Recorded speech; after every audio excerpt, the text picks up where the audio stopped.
prelude, the frame, why nobody listens when you tell them what to do.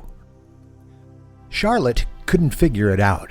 She'd explained the new process 3 times, posted clear instructions, even walked each person through it step by step. But by Friday, everyone was back to doing things the old way.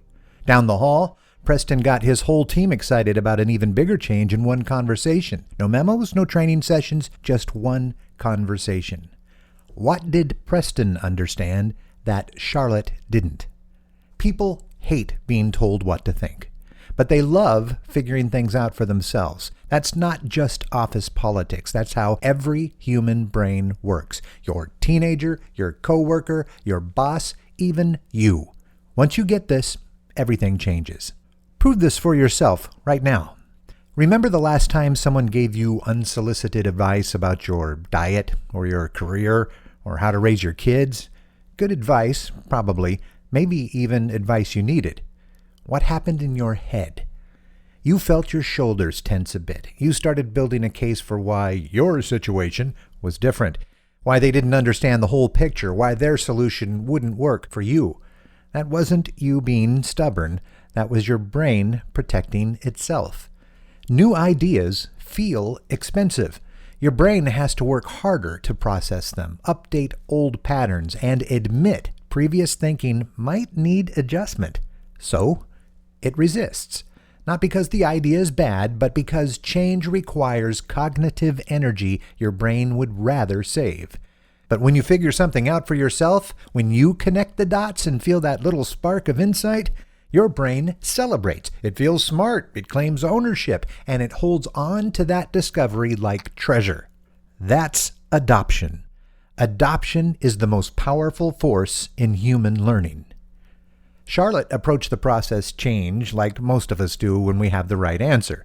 She delivered it. Clean steps, clear logic, obvious benefits. Her team heard something else entirely.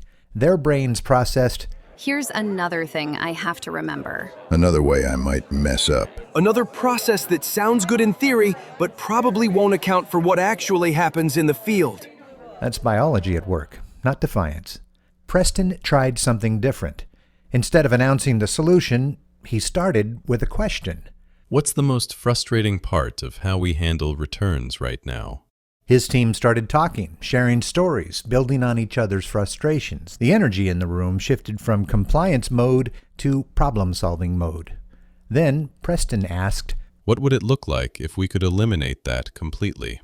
By the end of the conversation, his team had essentially designed the new process themselves. Not because Preston was sneaky, but because he guided them to the same insight he'd already reached. They owned it because they built it. Preston didn't tell them what to think. He helped them think. You've experienced this yourself. Maybe not at work, but somewhere. Think about the best teacher you ever had. They didn't just lecture, did they? They asked questions. They let you struggle a little. They guided you to those aha moments where the concept clicked. Or that friend who helped you figure out a relationship problem. They didn't tell you what to do. They listened, asked the right questions, let you talk yourself into the answer you already knew but needed to discover. Or that salesperson who didn't pitch you. They asked about your needs, let you explain your frustrations, then showed you how their solution fit the problem you just described out loud. In each case, you felt smart. You felt ownership. The idea stuck because it felt like yours. Adoption works whenever you need voluntary buy-in, which is most situations involving humans who have choices. Everyday situations, such as getting your teenagers to understand why curfew matters, convincing your spouse that the vacation budget makes sense, helping a client see why the timeline is realistic, presenting your boss with a new approach, negotiating with contractors, teaching voluntary learners, or any situation where you need genuine buy-in rather than just compliance. That's when adoption wins. When you don't need adoption, sometimes you do need immediate compliance. When the building is on fire, you don't guide people to discover the exit. You point and yell, "That way!" I learned this firsthand while serving in the military. When rounds are incoming, you don't guide soldiers to discover why taking cover might be a good idea. You shout, "Get down!" and they drop. period. Emergency situations require direct instruction, medical procedures, safety protocols, crisis response. Also, some people genuinely prefer being told what to do in specific moments when they're learning basic skills, feeling overwhelmed, or explicitly asking for direction. These situations are rarer than we think. Most of the time, when we default to telling instead of guiding, it's because telling feels faster, not because it's more effective. Here's the rub. Your brain evolved to learn through figuring things out. For thousands of years, humans have survived by adapting to new environments and solving problems through observation and insight. But being told what to do? That's relatively recent and unnatural.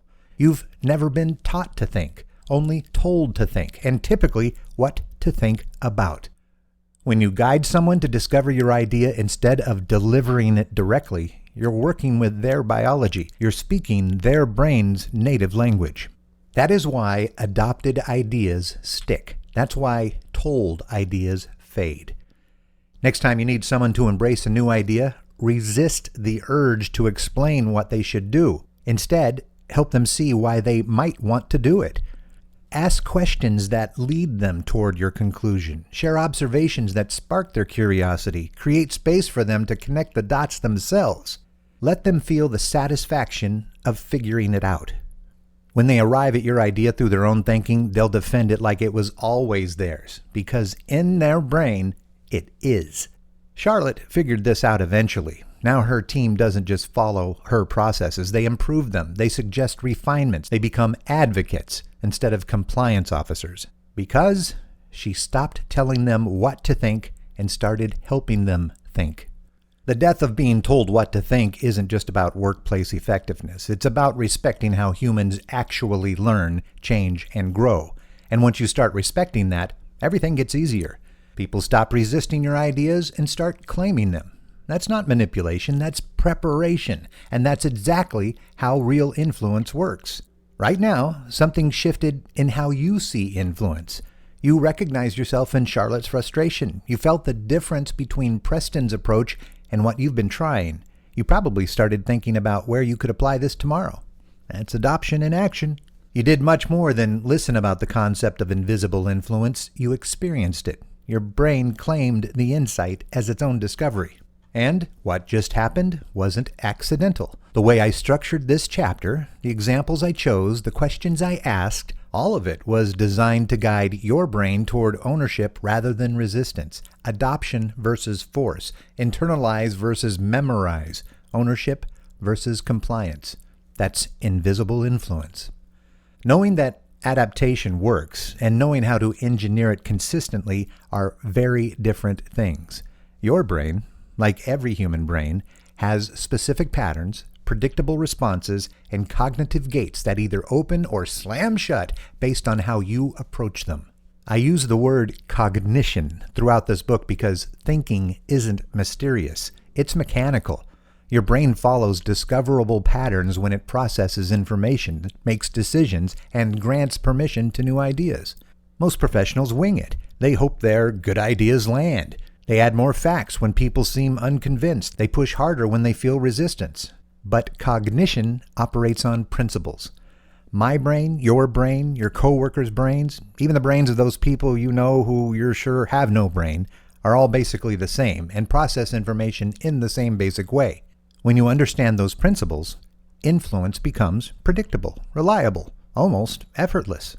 The rest of this book shows you exactly how to design adaptation in any conversation with any person every time. You will learn how to read the brain's negotiator before you speak, the fast and simple sequence that bypasses resistance, why surprise opens minds when logic closes them, how to frame conversations so people naturally seek your outcome, the language patterns that create safety instead of defense, why expertise often kills influence. And none of this is theory. This is cognitive architecture, how your mind works, that governs every decision anyone has ever made. The same brain process applies whether you're picking a restaurant or your next job, including the decision to keep listening to this book. If you're ready to stop hoping your ideas land and start preparing them to stick, keep listening. If you're curious about how Charlotte learned to guide instead of tell, and how you can make the same shift, keep listening. Because once you see how invisible influence works, you can't unsee it. And once you start using it, everything changes.